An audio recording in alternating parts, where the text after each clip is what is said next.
Welcome to Better Teaching, Only Stuff That Works, a podcast for teachers, instructional coaches, administrators, and anyone else who supports teachers in the classroom. This show is a proud member of the BE Podcast Network, shows that help you go beyond education. Find all our shows at bepodcastnetwork.com. I am Gene Tavernetti, the host for this podcast, and my goal for this episode, like all episodes, is that you laugh at least once and that you leave with an actionable idea for better teaching. A quick reminder, no cliches, no buzzwords, only stuff that works. All of you who have followed this podcast and or followed my work at all know that I am a big advocate of explicit instruction. My book, Teach Fast, Focused, Adaptable, Structured Teaching, is all about implementing explicit teaching in your classroom. And one of the things that I've discovered over the past few years is many of the folks who are advocates for explicit instruction share a common element in their past, and that is they were either on an athletic team, they were involved in music, they were involved in arts, but something that had a performance element. And it gave them that background of understanding how breaking things down into doable steps and practicing and getting feedback and rehearsal and practice. They all had that in common. They had had an emotional experience that was an experience of success in learning something using explicit instruction. In fact, in 2020, Doug Lemoff published a book about coaching where he actually was employed by professional sports teams to come in and teach coaches how to teach using elements of explicit instruction. Well, I'm kind of going full circle here with my guest, and my guest today was a very successful college football coach. His name is Al Borges, and Al is a retired football coach now with over 40 years experience. His first book, Coaching the West Coast Quarterback, was published in 2002 and was considered by many as the blueprint for instructing a pro-style signal caller. As an offensive coordinator and quarterback coach of 30 years, he was twice a finalist for the Frank Broyles Assistant Coach of the Year Award and was 1997 Football Quarterly Offensive Coordinator of the Year. With stops at schools like Portland State, Boise State, University of Oregon, UCLA, California, Indiana, Auburn, San Diego State, and the University of Michigan, he brought a wealth of knowledge and understanding few could match. Borges has coached at the high school, junior college, Division II, Division I-A, Division I levels. He has been the play caller at a variety of bowl games, including 3 Cotton Bowls, 2 Sugar Bowls, and a Rose Bowl, among several others. He has coached 3 first-round draft pick quarterbacks and over 100 NFL players. Borges is from Salinas, California, is a graduate of Cal State University Chico in 1981, and he acquired his passion to be a football coach back in the 70s when one day he walked up to then coach at Salinas High School, Mike Welsh, and asked if he could help out. That was the beginning of a long and illustrious career spanning 5 decades. Al now resides in Saline, Michigan, right outside Ann Arbor, with his wife, Susan, their dog, Bella, and their 2 cats, Buster and Posey. And you can imagine he's a huge San Francisco Giants fan. I hope you'll enjoy this episode about how important it is that teaching and using all the components of the science of learning in teaching athletes at the highest levels. I think you'll enjoy this one. Good morning, Al. Thank you for being on Better Teaching, Only Stuff That Works. Only stuff. I like that, Gene. That's good. Well, I'm excited. You know, before we started recording, I had told you about big name educator Doug Lemoff, who a big proponent of explicit instruction. He was known as a teacher, high school teacher, and a student of instruction, and was brought to the United States to teach professional coaches how to teach effectively. And it made me think of you right away, because all the offenses, if you take a look at your Wikipedia page, or if you take a look at if I did an AI search, and one of the things they said, Al Borges is known for his developing quarterbacks, known for complex offenses. And I'm thinking there's a lot of teaching involved in that. So that's what we're going to talk about, coaches as teachers. So one of the things I had read your book, you have a book out about one season at Auburn in which it was called Deny of the Tiger. And it's about the year you were 14 and 0 and didn't get the 13 national and title. 0. 13 13. and 0. But this was before the playoffs. Right. And Matter of you fact, were at probably the impetus for going to playoffs, if the truth be told. Yeah. great. So in that book, one of the things that really stuck out to me is how you loved spring football because it was all about teaching. Can you talk about that a little bit? Oh, yeah. I love spring football because there was never the pressure of game plan deadlines. You know what I mean? You got to Yeah. get ready. You have a schedule that you have a certain amount of time to get this in and that in. And by the time Saturday comes, you better be ready to roll, right? Well, spring football had none of that. We had an installation that was very flexible. Okay, because a lot of times I planned to install plays at a certain time, then I'd set them back because we weren't progressing at the rate I wanted to. But what was really cool about it is it was pure teaching, okay, without the pressure of having to play a game. So what you had to do is, and it's a lot of times is cater to the lowest amoeba. So as much as you'd like to put all your nice stuff in, put all the stuff that you really feel is going to help you win, you got to slow down sometimes, Gene, and make sure that right tackle knows who to block and how to block him. What steps does he take? What's his hand placement? What's his pad level? What are little things that are going to make him a better player and in turn make you a better team down the line. Coaches teaching quarterbacks footwork, throwing timing routes, 3-step, plant throw, 3-step, hitch throw, 3-step, hitch, flush, blah, blah, blah. All these little things that are going to come up later on that you didn't have to rush to teach because there was no game. And I love that more than I could take a guy over all by myself or a group over maybe 3, 4 quarterbacks and take him through the most finite details of the offense. And that is different. We do that in the fall when we're going to play, but we go a lot faster because we have no choice. We only have 29 practices to play before we play a game. Where in the spring, when I started off, I think we have 15 practices and a spring game at the end where there was really no pressure on us to perform great, although we always wanted to. And it was, in my opinion, from a coaching perspective, pure teaching, if that makes any sense. It absolutely does make sense to me and most of the folks in America, but we do have an international audience. So I just want to explain the idea of spring ball. We play our American football in the fall and we finish the season. And then spring ball is the off season where you can do what you just talked about with no pressure and you're teaching everybody these little things, which, and when I say these little things, you're talking about teaching a lineman which step to take, where they're going to block. In education, we call that atomization, breaking it down in such small steps that we're going to make sure that they are going to be able to do that. And one of the things that come to mind as you're talking about doing this, talking about breaking all these things down, you're working at the top universities in, the top football programs, which by definition means you're getting the top athletes and you're going back to basics. You're teaching them the very basic things. You don't leave anything up to chance. Right. We assume, or I did anyway, and I told the coaches this, we assume they know nothing when we get them. And if they do know it, that's a bonus. But in a sense, we almost like having a little bit of a blank slate because then we can kind of brainwash them into thinking what we want. That's a bad word, but it kind of is because Yeah. you're programming kids to learn. Okay. You're programming them and you'd like them to learn it systematically in concert with what you need to do, right? You want that when you look at them, I always talk about, and I used to talk to players about, I have a paradigm and I want what you do to match my paradigm. And I'm going to insist that it does because I'm going to coach you until it does. And I'm going to give you every chance to show me that you can match that paradigm but I'm not going to beat my head against why. If at one point it doesn't, I'm going to let somebody else try and do it. And they would always kid me about it. Coach, was that a paradigm comeback route? Was that a paradigm post?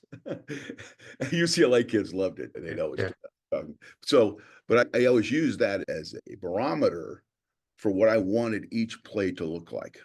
Okay. So we're, as teachers, we're constantly trying to get them to make it look like that. Now, it's never perfect, but as close as we can get to it, the better chance we have, or the closer we can get to it, the better chance we have of succeeding. So as you're teaching these things, I know that I've talked to, I played ball at college and we would have somewhere between 5 and 7 minutes periods that we would actually focus on a certain skill. And then we'd focus on that skill and then move to another skill. Is that the way that Yeah. your practices were designed as well? So what would happen during those few minutes? What would that look like? Well, the practice was usually broke up into several different phases. Okay. The beginning of practice, obviously, you would stretch and do all the things that get you loosened up. And then you would go into probably a segment of about 20 minutes, which would be, 4 or 5 minute periods at 20 of individual work. Okay. Where you could focus in that 20 minutes, 5 minutes on footwork, 5 minutes on read progressions, 5 minutes on routes versus air, where you're throwing to wide receivers and such. So you take that 20 minutes and it's all just you and the player or a small group of players. Okay. From that point, you may go to an inside run drill where now you're working on and that would last anywhere from 10 to 15 minutes basic, based on how much you want to do it, where you're practicing just tight end to tight end play. Okay. There's no wide receivers and there's no passes. You're basically running the football against the defense and testing your running game, coaching the kids up, putting it on video so that what you don't catch during practice, the eye in the sky catches so you can coach them later. And from there, you may go to a 7-on-7 drill, which is, kind of the antithesis of the inside run drill, where now you're throwing a skeleton pass game with no pass rush, working on the timing of your passing, the route adjustments, the quarterback's footwork, everything related to throwing. Okay. And then you build into now where you may, okay, let's do a pass under pressure period. Well, now after the 7-on-7, we'll all come together and it'll be an 11-on-11 situation with an emphasis on blitzes. Okay. Defense practices how they're going to blitz, how they're going to hit their gaps. The offense practices how to pick up the blitz and throw the ball with a lot of heat on you. Okay. From that point, you may go then to an 11-on-11 situational period, which are special categories. We're now, okay, today we're going to go 11-on-11, all 3rd down and 7, 3rd down and 3 to 4, 3rd down and 5 to 7, 3rd down and 8+. So you got 4 plays in one category, you got 4 more plays in another category, you got 4 more plays in another category. So you're working on your 3rd down offense. Okay. The next time, okay, horn goes off. You've just done that for 15 minutes. Boom, you pop down, and okay, now we're going red zone. Okay, we're gonna practice our offense by down and distance on the +20 for 15 more minutes, 10 to 15 more minutes. And we rep the plays. We know exactly how many plays we can get in that time. And in coaching college football, there's a lot of coaching on the run because a lot of times you won't want to rerun plays like you would in high school, like we did a lot in high school, because we have video. And the video will catch the mistakes and we can correct the mistakes the next day, either in a walkthrough or replay the run, Right. practice again. But that's a standard practice. Next day, it may address a different situation. We may go 11-on-11, 2-minute offense, 11-on-11, 4-minute offense. So what I had is a checklist of situational football that I would go through every single week, knowing that I check it. Okay, we worked on 2-minute for 15 minutes. We worked on 4-minute for 15 minutes. We worked on red zone for 15 minutes, so that we know that by the end of spring football, in 15 practices, we've run 2-minute offense at least 5 or 6 times. So now we're ready in the fall. It'll be an easy intro. It'll be an easy intro. All we got to do is make sure the freshmen get it, and we're going to slow down for them anyway. So you're just trying to hit on all these areas that you're going to address. When it comes to one thing I learned, Gene, when I started coaching college football, and I take a lot of my lead from Bill Walsh, because Bill was instrumental in my thinking. Okay. I got a lot of things from him and a lot of things from his coaches, Sam Weish, and from Bob McKittrick, his line coach. But Bill was a believer, and you have to have an offense that can address situational football. Okay. And he would have one play for one situation at one time that he may run one time all year. Like John Taylor's catch in the '88 Super Bowl was run one time all year and was designed for just that situation, +10 offense. We're going to throw this, and they knew what to do, And Bill was always a believer in having the ability to practice your plays in improvisational situations, knowing that occasionally there's going to be a time where the play breaks down and you're going to have to coach the guys to not turn it into willy-nilly. And the next play I always exemplify is the Dwight Clark catch on the end line in 1981 to beat the Dallas Cowboys, which so many people are enamored with because it was such a phenomenal play. But believe it or not, that was sprint right option. The ball was designed to go to Freddie Solomon in the flat. Freddie slipped because the turf was wet, if you remember, if you followed the game. And Joe Montana had to buy time for Dwight Clark to work back on the end line. That play was practiced. That play was practiced earlier in the season because they knew that Freddie Solomon may not be open when they run the play, and they had to coach the quarterback, all the components of what do we do when we go into an improv mode. So I'm giving you a lot of football stuff here, but the bottom line was you had to know what you want to happen. I talk about the paradigm. Yeah. Now, what are you going to do when it doesn't happen exactly the way? And that's what I think Bill did as good a job, if not as good a job as anyone did with teaching football. Well, I'm going to go back to spring ball for a second, and you taking these, again, good athletes, hoping they had a blank slate that you could work with them, and you're working with them on little things. You're working with them and you're taking them through step by step, and you're practicing, and you're very specific about that. And then throughout the practices, then you are actually utilizing these skills that they just learned. And so, and then you talked about, being able to improvise. Now, for my listeners who are, thinking about what does this have to do with education, this is our learning hierarchy where we do acquisition of skill and then fluency through the repetitions and feedback and deliberate practice with the coach live with the eye in the sky. The next day, they're going to do it again. And when you do it over again, we're retrieving, and then this generalization and adaptation. So it is exactly, what we talk about in education.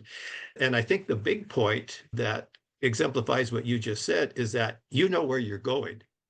You know where you're going. This just isn't, okay, this is what we're going to do today. This is so purposeful because I know what these kids are going to need to know on Saturday afternoon. And we're going to be sure that it's covered. But it's just another content area. Is that the way you feel about coaching? No question. And Bill used to say this because, Bill was always kind of labeled a genius in football circles. But Bill used to say this, he goes, it's not what we do with our offense. It's cool, we like it, but his thing was it's how it's taught. I heard him say this several times. It's how it's taught. It's the finite detail that goes into everything that we teach and our insistence on seeing to it that it's done correctly.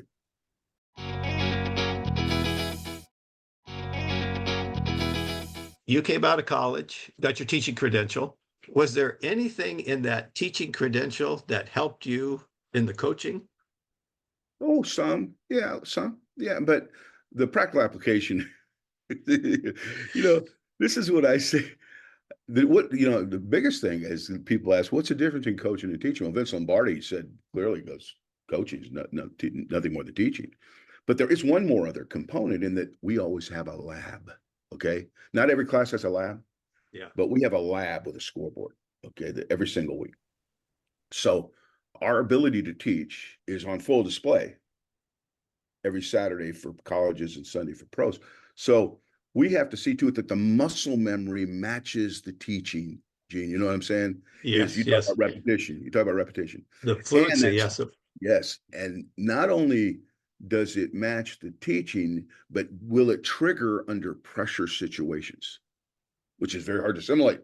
Right. Very hard to simulate because, I watch Michigan play every week here, 100,000 people. I go to the stadium, and that's a different atmosphere than it is on State Street where they practice. We always used to say, you got to be a Main Street player because the big house is on Main Street and the practice field's on State Street. So, well, you can't just be a State Street player. You got to be a Main Street player. So all these things that we're teaching have to take when it's under pressure. And that if there is a difference, although there is some pressure in just base teaching too, but generally there's not 100,000 people watching. So that would be the one thing I would say. would be a little different. But in terms of the instructional part of it, Yeah. I don't see it as any different. Yeah. Well, and I think, going back again to how you had practice organized, you're going to practice with the tight ends. You had four things you were doing. That's all. Four. We're going to cover four things. I think that's what you said. Correct me if I'm wrong. I don't mind my guest correcting me, but it was very limited to what you were doing because Mhm. we can't teach everything. No, no. We have to focus. We have to focus on using the fundamentals that we taught, and now we're going to apply them, and then we're going to ask you to learn how to adjust in these Mhm. different situations. But This one thing you got to remember, just to build on what you're saying there, is if you got four tight ends, one may be a senior, one might be a junior, one might be a sophomore, one might be a freshman, right?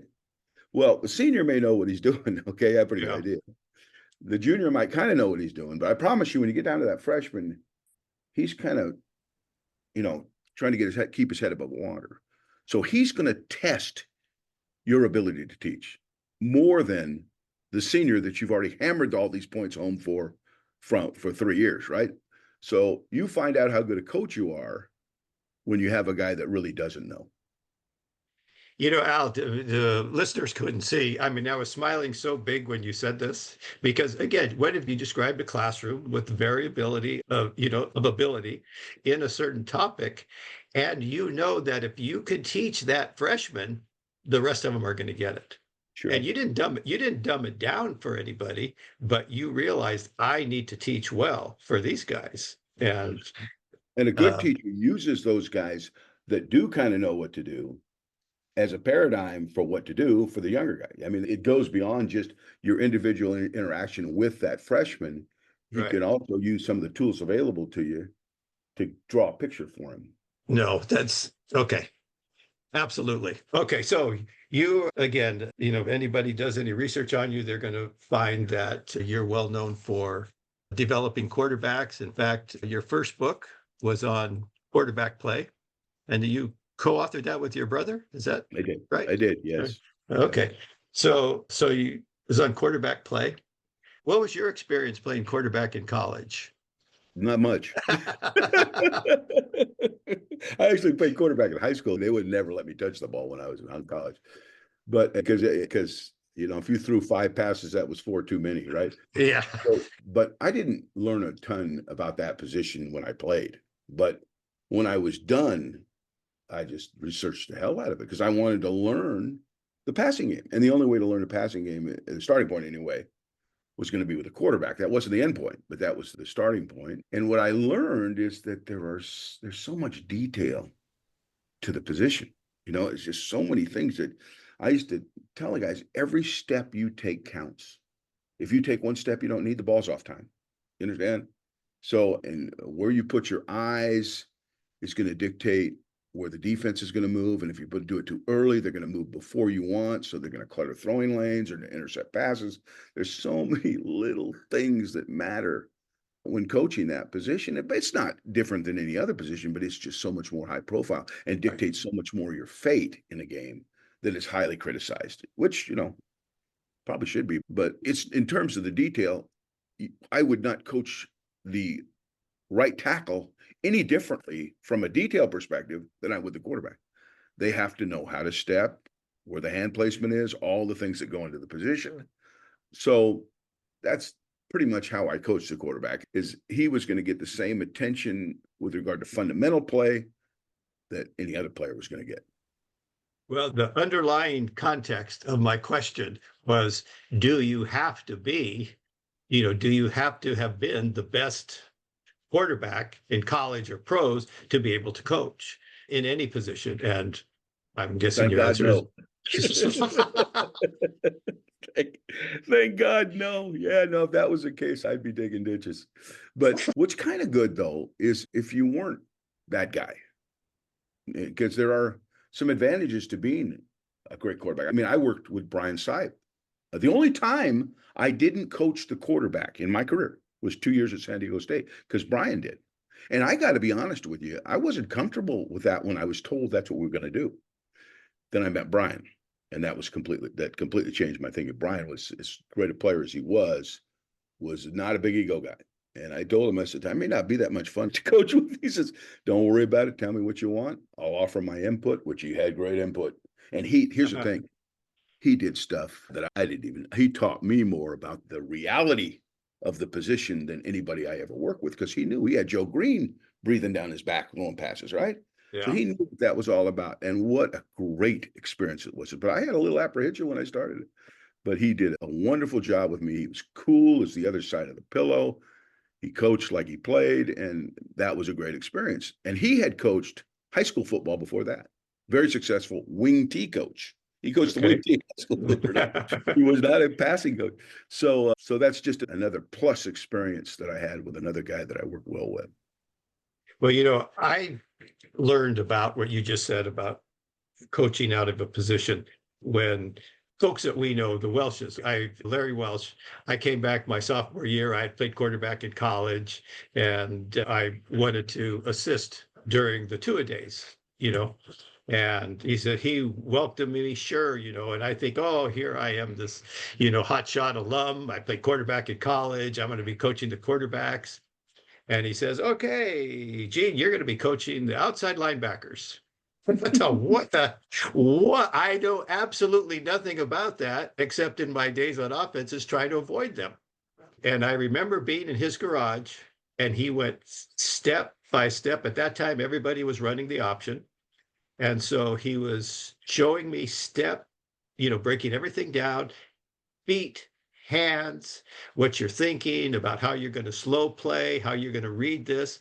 And that's the first time I realized I could be taught this. I mean, if I could be taught, that means I could teach it.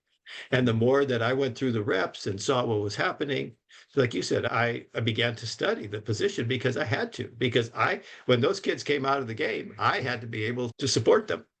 Mm-hmm. But Yeah. I never played that. I never wanted to play it. But No, I coached Ron Rivera at Cal back in '82. Here I am, a restricted earnings coach, and I got the outside linebackers, And I was lucky because in high school I had worked with guys that I'd coached a little defense, but to say that I was an expert would be a bit of a stretch at that point. But I did what you did. I just studied how you play the position. And let me tell you something about teaching and coaching, but both really, okay? You better be perceived as an expert when you step into that room and start teaching those kids. You can't fake it till you make it, because if they know you're busting your tail to teach them how to play, they will respect that. But if they don't think that you're giving your best effort, they will see through that too. Okay. So you have got to be perceived as an expert. The guy's got to say, this guy, I don't really know if I like his personality, or I don't, but he sure seems like he knows what he's talking about. You will get more out of the kids if they have that image of you as a coach. I couldn't agree more on that. Again, I coach teachers, and I have no specific area of content or discipline in which I consider myself an expert, except in teaching. And so until I can let them know that I actually know something, but not only know it, but something that could assist them to help them make their lives better, their students' lives better, that's the moment. They say, okay, I'm changing my attitude about you, and or maybe not changing my attitude, but at least I'm open to listening to you now. But yeah, you better know what you're talking about. Yeah, they got to think you do. I mean, you really do, because it's you're if they most guys that have a maturity level, and not all young students do, but they respect knowledge. Even renegade kids, they generally respect the fact that the guy really sounds like he knows what he's talking about. Now you have to have a way to get to them that goes beyond that now, because sometimes if you're just a football nerd or whatever, Yeah. you could lose them that way too. So they are people. We always say it's not the X's and O's, it's the Jimmys and Joes, right? They are people, and you have to know how to relate what you want done to them, so they can best understand it, And not everybody, as you said earlier, Gene, they don't all learn at the same pace. Yeah. It doesn't mean they're dumb. Right. Sometimes you just have to take a different approach to get them to learn it. And I'm going to say this, and you can tell me if you agree. Maybe it's not X's and O's, it's Jimmy and Joe's. But when you're with Jimmy and Joe, you better know your X's and O's. I mean, If you want to, yeah, if yeah. you want to play, no loose cannons out there. We're very dogmatic when it comes to playing time with regard to, understanding what we want, and if you're going to freelance, you better be a fantastic player that I don't have any choice. Yeah.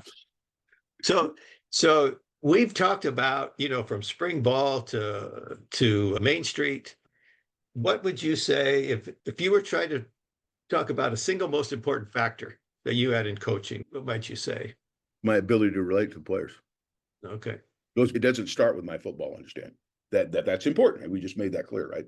Right. But my Right. ability to relate to the players on a personal basis and have them understand that I am more than just a coach or a teacher. Okay. John Wooden, I think, epitomized it when he says they'll never care how much you know until they know how much you care. They got to believe that not only are you going to make them a better player, that you care about who and what they are. Okay. Yeah. So if you just go out there robotic day in and day out and really have no understanding of some of the other things in their lives, some of the other things that matter to how they practice or matter to how they play, and just ignore that and say, well, you're not playing good and get out of here. I mean, there's a million things, particularly with young adults, like college kids, and even with young kids, that go beyond stepping with the right foot and doing all that. So my strength, I think on paper, most people would say, oh, he's just a football guy. He does football. He's like and I guess that's to a degree true, but that's not really why I got where I got. I told you when we were off air, I says, I'm the single most unlikely guy to be the offensive coordinator at UCLA, Cal, Oregon, Michigan, and Auburn. I'm just not. But what I did through that is I maintained really good interpersonal relationships with players, with other coaches, to where people wanted to help me, knowing that I wanted to help them.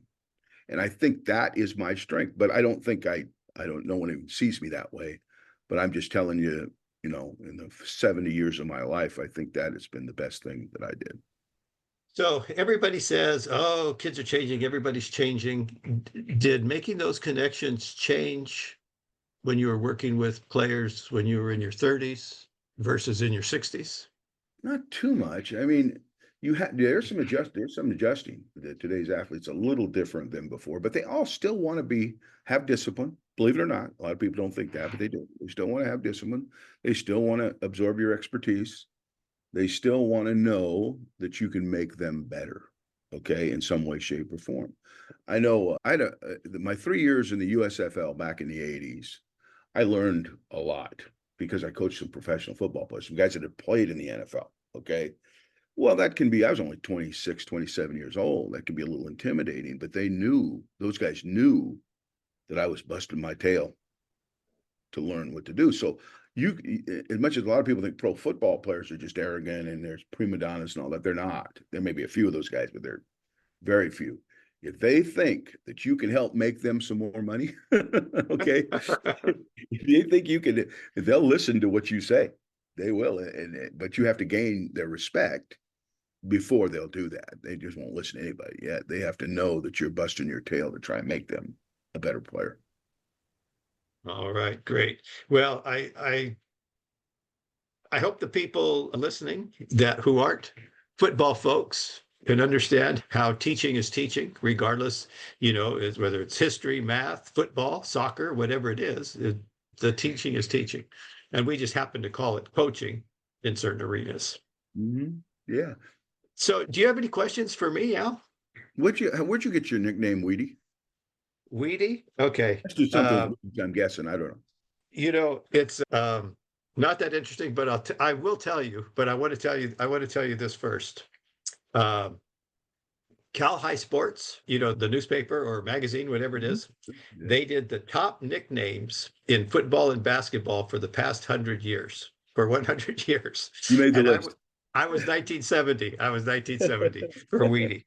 But, you know, it's interesting you bring that up because, you know, most people who know me as Weedy, many of them didn't even know my name was Gene. But so I had an older brother who really couldn't talk well. And so he was 5 years older than I am, and he still is. But I was born, I came home, and Gene, my father's name was Gene, so I was a junior. Mhm. So, you know, here I am, I come home instead of being, you know, little Gene or junior or something, you know, my parents, as they do, they were calling me sweetie. And my brother, whose name is Russell, couldn't say R's, S's, or L's. So my parents were calling me sweetie, and he called me Weedy, and it just stuck. Again, instead of being junior or little G, one of those, you know, very typical type of childhood things. Yeah. But it just stuck. You know, it just stuck. Yeah, that's Uh, cool. That's cool. When you transitioned, now this is a question I'd have. Do you, in your prime of coaching and teaching, did you identify more as a coach or a teacher? Absolutely a coach. Absolutely a coach. And I really didn't get, okay, absolutely as a coach. And then when I went back to school and did some graduate work, and then I wanted to move on in administration and things, because I always thought I could do it better. I don't know how you are, Al, but you know, somebody's doing something. Well, I could do it better. And so I wanted to move on. And then when I left the school system and started consulting, I realized I was going back to my strength as a coach because for the past 22, 23 years, I've coached teachers on how to become more effective and efficient in their instruction. So it's been mainly with teachers, and I really like working with adults. Mhm. Did you have a mentor for teaching or coaching? Not well for coaching. I had Larry Welsh for coaching. He's the one who pulled me into the garage and taught me how to teach step by step. And then I remember I went to San Jose State for a year, and a coach named Dick Manini. You know him? Dick, yeah, Dick played. I think a baseball coach was Dick. No, that was it. I know who you're talking. Yeah. Anyway, you know, learning to play DB again, you know, footwork was so important. Mhm. And I was slow, but because I listened to him and was coachable, I thought, man, I get this. But I took that when I became, you know, coaching other positions than which I had played. I thought, Mhm. man, if I can break this down and I can get kids to do things they didn't think they could do if they listen to me. And then that is, you know, that respect part, you know, oh Yeah. man, they can help me. They Yeah. can help me. Yeah, I think Dick So became the head coach at St. Mary's at one time, and he yes, might yeah, even have been at Stanford, if I remember correctly. I can't yeah. remember. I think he went right after San Jose State. He went to St. Mary's. Yeah. He was Yeah. working with Dale Rogers at San Jose Yeah. State. So Yep. Yep. Yeah. So that's interesting. When did you ever transition to just teaching? no, You always coaching while you were coaching. I was always coaching, and that was always the most important thing to me. Right. And again, I did it. I don't know if we said this, you know, when this is being recorded or before, is I didn't know how to transfer what I knew as a coach when I was teaching, because that was my strength as a coach was teaching. Mhm. I didn't know how to transfer it to the classroom. In Yeah. fact, my first book, Teach Fast, was basically what I learned. You know, it's basically how I taught football and putting it into a form where it was made sense for the classroom. Okay. If we shift back to the classroom again and off the field, how did you approach kids that were unmotivated as students? You know, not well. The big thing I cared about with unmotivated students was where they were going to be eligible for football. I'm going to tell you, very immature. You know, in retrospect, I was very immature. I'm in my 20s, and that's all I cared about. You Mhm. know, 20s and early 30s. The classroom wasn't, it just wasn't that important. You know, we had weekly grade checks, and I wanted to make sure that, you know, we used that motivation of playing in the game, but I wasn't good at it. Now, on the other hand, with teachers, I think I'm okay motivating teachers. Why? Because of that expertise that you talked about. There is just something that they didn't know that was helpful, that they didn't, maybe they realize it or didn't realize it because, they don't have the eye in the sky to be able to review their work. So I think that is for me, when I am training coaches and working with teachers, is you have to have something that they don't know. And then, if you tell them one thing that they don't know, chances are they may listen to you for something else, another nugget. Mm-hmm. Yeah, that's Yeah. good. Yeah. Yeah. When you were coaching, okay, was your approach more cerebral or more emotional or a combination of the two? More cerebral, but a combination of the two.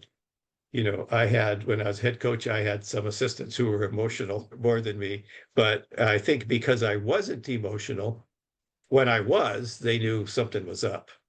In fact, I remember being interviewed for a head coach job, and they wanted to know, one of the questions was, this was high school. So you're behind at halftime by 3 touchdowns. How are you going to talk to the kids? And I said exactly the same as if I was up 3 touchdowns. We're going to talk about what we didn't do well. How could we be doing things better? I'm not there to yell at them. Yell at them. That's not what they need. So that was me as a Yeah, coach. you worked within your own personality, which Yeah, is really what you should do. I think when you try to be something you're not, it becomes transparent and it doesn't have any effect or has limited effect. right, Uh, right, the only, and I was very similar to that. I would probably be labeled as more cerebral than emotional, but I had my moments, my Sicilian side. The only time, for example, you talk about halftime, I very seldom raised a lot of hell at halftime if we weren't playing well. The only time I would ever is if I didn't feel like we were getting the effort. If we right, were right. where I thought that they needed to prod up their butt, and as long as that wasn't your MO all the time, it can be effective.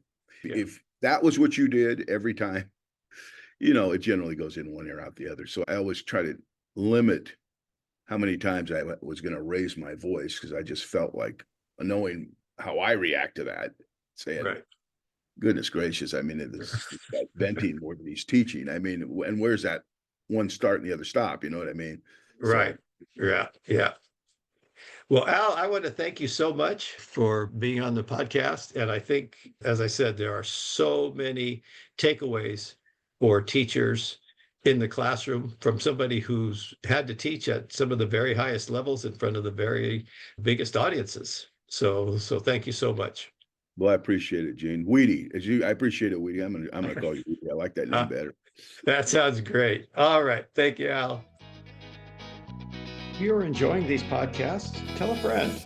Also, please leave a 5-star rating on Apple Podcasts, Spotify, or wherever you listen. You can follow me on Blue Sky at G Tavernetti, on Twitter, X at G Tavernetti, and you can learn more about me and the work I do at my website, tesscg.com. That's TESSCG.com, where you will also find information about ordering my books, Teach Fast, Focused, Adaptable, Structured Teaching, and maximizing the impact of coaching cycles. Talk to you soon.